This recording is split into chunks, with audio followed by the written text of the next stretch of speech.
అది Hyderabad railway station. Attention please అంటూ అనౌన్స్మెంట్లు. అరెరే, ఈ ప్లాట్ఫామ్ కాదట, వేరే ప్లాట్ఫామ్ అట అని కొందరు ప్రయాణికులు కంగారుగా వెళ్తున్నారు. అక్కడే ప్లాట్ఫామ్ దగ్గర బ్లూ కలర్ జాకెట్ వేసుకుని ప్రయాణికులతో కూర్చొని ట్రైన్ కోసం ఎదురు చూస్తున్నారు ఓ పెద్దాయన.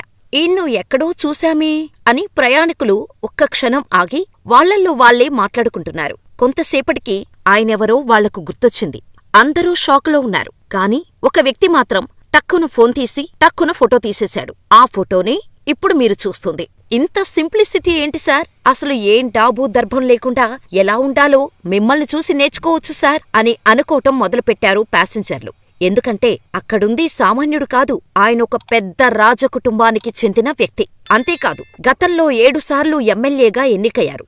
ఒకసారి ఎంపీగా సేవలు అందించారు. కేంద్ర మంత్రిగానూ బాధ్యతలు నిర్వర్తించారు. ప్రేమ, పెళ్లి, ఉద్యోగం, ఆరోగ్యం ఏ సమస్యలైనా కేవలం మీ ఫోటో మరియు చేయి చూసి ఉచితంగా జ్యోతిష్యం చెప్పబడును. ఈ కింది నంబర్ను సంప్రదించండి.